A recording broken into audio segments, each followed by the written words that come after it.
안녕하세요. 차 선생입니다. 자, 오늘은 발목에 대한 이야기를 좀 하려고 합니다.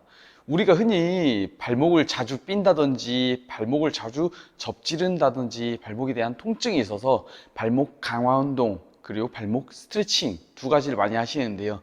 그러다 보니까 저도 오늘 유튜브에다가 이 영상을 찍기 전에 먼저 발목 강화 운동 그리고 발목 강화, 발목 운동 그리고 발목 스트레칭 총 4가지에 대한 키워드를 가지고서 검색을 해봤는데, 제가 오늘 드리고자 하는 이야기에 대한 이런 핵심적인 부분은 단 한 차례도 설명이 나오질 않더라고요. 네, 그리고 이제 네이버에다가 발목에 대한 이야기를 좀 검색을 해봤더니 진짜 몇백 개 그리고 몇천 개 이상이 뜨더라고요. 그만큼 발목에 대한 이 관심도는 정말 많아요. 그렇지만 그 발목 강화 운동에 대한 본질적인 부분에 대한 문제에 대한 설명을 해주시는 분은 못 봤습니다. 그러다 보니까 오늘 이 영상 앞으로는 보신 분과 그리고 보시지 못한 분 두 분류로 좀 나뉘어질 것 같은데, 자, 우선적으로 우리가 흔히 알고 있는 발목 강화 운동 뭐 정말 많아요. 스트레칭도 정말 많고요.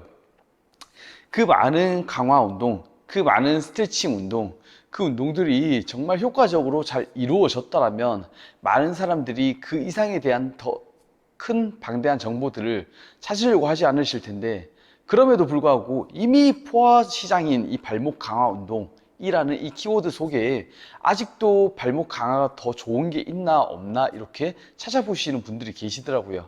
그래서 오늘 발목에 대한 이야기를 좀 깊게 하려고 합니다. 자, 우선 발목 강화 운동이 잘 되어지려면 발목 강화 운동이 잘 되어질 수 있는 그 환경을 먼저 만들어 주셔야 되는데요. 그게 무슨 말이냐면, 자, 제가 이제 발목으로 한번 설명을 좀 드리겠습니다. 자, 발이라는 게 이렇게 있어요. 그리고 발목이라는 게 이렇게 있고요. 자, 발목이 제대로 작동을 하려면은 제대로 작동할 수 있는 환경이 만들어져야 된다라고 이야기한 게 무슨 말이냐면, 자, 쉽게 예를 들어 드릴게요. 발목 뒤에 아킬레스라는 구역이 있어요. 근데 이 아킬레스라는 구역이 자꾸 눌리게 되면은 당연히 이 친구는 활성화할 수 있는 그 기능 자체를 상실해 버리겠죠. 자, 그러면 어떻게 해서 이 발목이 잘 쓸 수 있는 환경을 조성시켜 줄 수 있냐라고 여쭤보시는 분들을 위해서 설명을 좀 드리자면, 복숭아뼈 있죠. 저희가 흔히 아는 복숭아뼈. 자, 이 복숭아뼈 위를 바로 따라가요. 그러면 살짝 움푹 파인 쪽이 보이실 겁니다.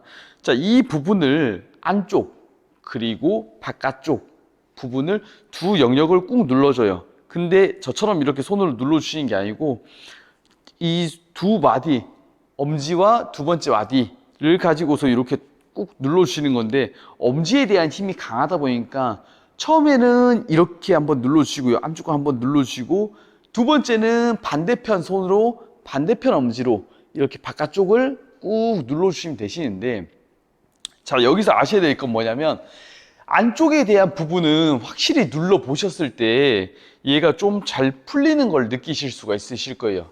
그런데 반대로 바깥쪽에 대한 부분 있죠. 바깥쪽에 대한 부분은 정말 안 풀릴 거예요.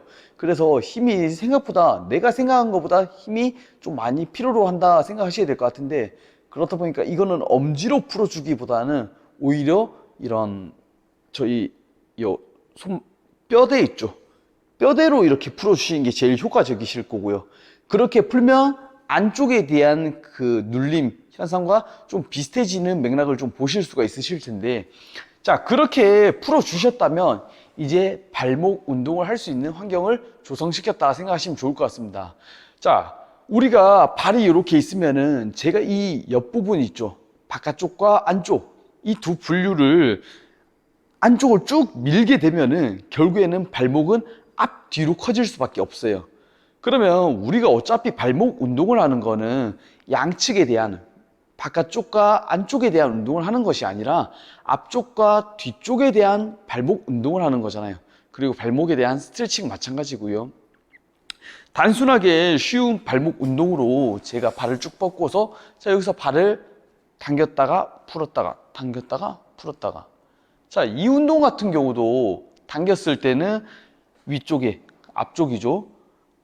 정강이 쪽이 운동이 되고요. 자, 반대로 이렇게 쭉 앞으로 밀어줬을 때는 반대로 아킬레스부터 해서 종아리까지 뒷부분에 대한 이 근육군들이 운동을 하게 되는데, 자, 여기서 흔히 알 수 있는 게 발목이라는 것은 우리가 결국에는 앞뒤로 걷고, 그리고 우리는 이 발목에 대한 방향이 안쪽, 그러니까 앞쪽, 그리고 위쪽, 이렇게 두 갈래로 나뉘는데, 구태여 우리가 바깥쪽, 그리고 안쪽에 대한 거를 잘 활성화할 수 있게 뒤를 푼다든지, 혹은 그냥 무작위로 자꾸 늘리게 된다면, 당연히 이렇게 무작위로 늘려진 거에 의해서 발목은 좀 더 불안정해져요. 왜? 발목은 자꾸 이렇게 압박이 되면 될수록 이 무릎에 대한 골두는 안정성을 위해서 얘는 자꾸 안쪽으로 말리려고 해요. 자, 무슨 말이냐면, 발목을 제가 서서 한번 보여드리자면, 발목을 우리가 이렇게 흔히들 늘린다 가정할게요. 그러면 이제 안 풀려 있으신 분들은 어떻게 되냐면, 이게 무릎이 이런 식으로 주저앉기 시작해요. 그 이유가 왜 그러냐면, 아무래도 내 몸은 밸런스를 맞춰서 이 버티기 위해서, 그러니까 중심점을 잡아주기 위해서 결국에는 이 무릎에 대한 그 방향을 안쪽으로 넣어서 중립을 맞추기 시작하는데, 자, 이게 풀려 있으신 분들은, 그리고 엉덩이에 대한 힘이 좀 강하신 분들은 저처럼 자꾸 무릎에 대한 위치가 밖으로 나가려고 할 텐데, 그게 아니라 이게 안 풀려 있으신 분들, 바깥에 대한 부분 그리고 안쪽에 대한 부분이 안 풀려 있으신 분들은 자꾸 무릎에 대한 방향이 안쪽으로 들어가는 걸 볼 수 있을 거예요. 균형을 잡아야지 내가 넘어지지 않으니까요. 그러다 보니까 바깥쪽에 대한 외측과 그리고 안쪽에 대한 내측과 이 두 영역을 자꾸 풀어주시게 되면은 그냥 내가 계단을 오르락 내리락 하는 그 행위 자체가 발목 강화 운동이 될 수밖에 없고요. 반대로 이 두 영역에 대한 거를 안 풀어주시고 나서 발목 강화 운동을 하게 된다면 결국에는 발목은 조금 더 강해질 수 있겠으나 반대로 무릎에 대한 거는 더 상해질 수밖에 없다는 거, 이걸 인지하고 가시면 좋을 것 같습니다. 그래서 정말 많은 유튜버 분들이 발목 강화 운동 그리고 발목 스트레칭에 대한 영상들을 많이 올려놓으셨지만, 발목을 강화할 수 있는 환경을 조성시키지 못한 채로 그러한 운동들을 한다면 오히려 더 독이 된다는 것만 알고 계셨으면 좋겠습니다. 그래서 오늘 영상에 대한 내용은 여기서 마무리를 할 것이고요. 다음번 영상 때는 제가 발목에 대한 강화 운동 그리고 정말 좋은 그런 발목 스트레칭 종류에 대해서 조금 설명을 드리고자 합니다.